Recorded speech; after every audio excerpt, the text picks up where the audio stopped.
राजकुमारी आनंदमयी से कहो पर्वतेश्वर आए।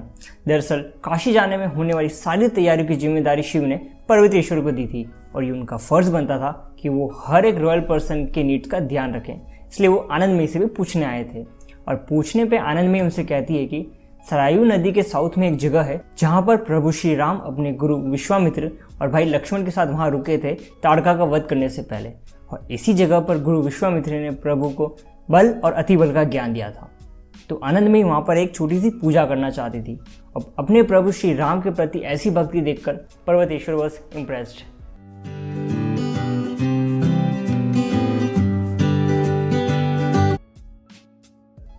कुछ हफ्तों बाद सब निकल पड़ते हैं काशी के लिए और रास्ते में वो रुकते हैं पूजा के लिए।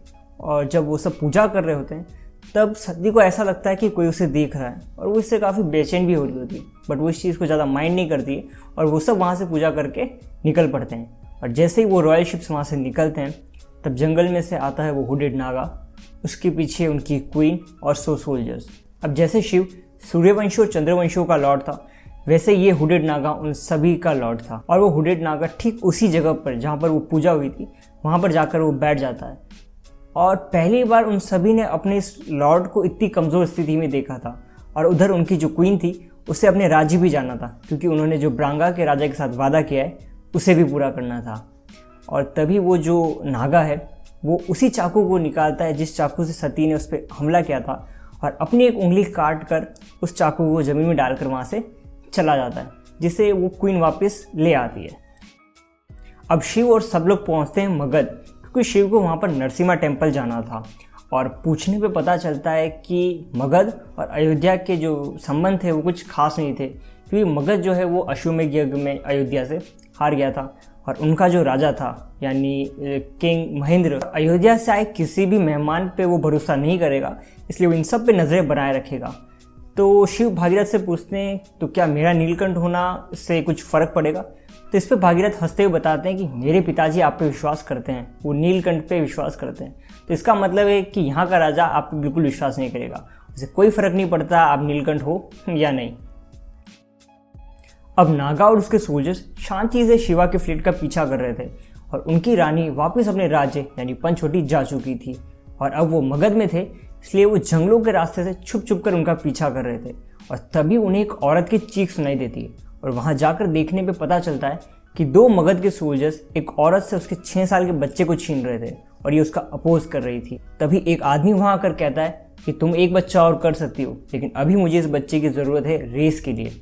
अब वहाँ मगध में बुल रेस का बहुत क्रेज़ था और रेस में बुल को तेज़ दौड़ाने के लिए उन्हें किसी की ज़रूरत होती, बट अगर वो ज़्यादा भारी हुआ तो रेस में बुल स्लो हो जाएगा, इसलिए वो इन छोटे छोटे बच्चों को यूज़ करते थे। बट इसमें बहुत ज़्यादा जोखिम था, बच्चा मर भी सकता था, इसलिए वो लोकल ट्राइब्स यानी जंगलों में रहने वाले लोकल लोगों के बच्चों को किडनैप करके उनसे काम ज़बरदस्ती करवाते थे और ये माँ अपने इस बच्चे को देने से मना कर रही थी।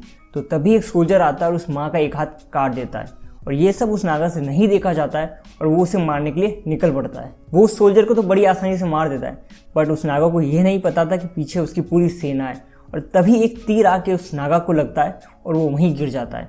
और अपने लॉर्ड को इस हालत में देखकर पूरी नागा की जो सेना थी वो वहाँ पर आ पहुँचती है। तभी इन सोल्जर्स के बीच में से एक आदमी आता है और कहता है अब तुम लोग कौन हो? मैं हूँ यहाँ का राजकुमार उग्रसेन, तुम लोग मेरे राज्य में क्या कर रहे हो? तभी वो नागा हिम्मत करके वो उठता है और गुस्से भरी आंखों से कहता है कि तुम एक माँ को मारना चाहते हो क्योंकि सिर्फ वो अपने बच्चे को बचाना चाहती है। तो उग्रसेन इस पर कहता है इससे तुम्हें क्या, ये मेरा राज्य है, ये मेरे लोग हैं, मैं इनके साथ जो चाहूँ वो करूँ। तो इस पर वो नागा एकदम गुस्से से भर जाता है और उसकी सांसें तेज हो जाती है और वो सिर्फ अपने लोगों से एक ही बात कहता है, किसी पे भी रहम मत करना। और तभी सारे नागा सोल्जर्स उन सभी सोल्जर्स पे टूट पड़ते हैं। हे गाइस, आई होप आपको ये कहानी पसंद आ रही होगी और अगर मैं सही हूँ तो प्लीज़ इस वीडियो को लाइक ज़रूर करें और आगे की थ्रिल भरी कहानी को जानने के लिए चैनल को करें सब्सक्राइब। और हाँ, कमेंट सेक्शन में अपने मन के विचारों को व्यक्त करना न भूलें। See you in the next video. Till then have a good day. Thank you so much.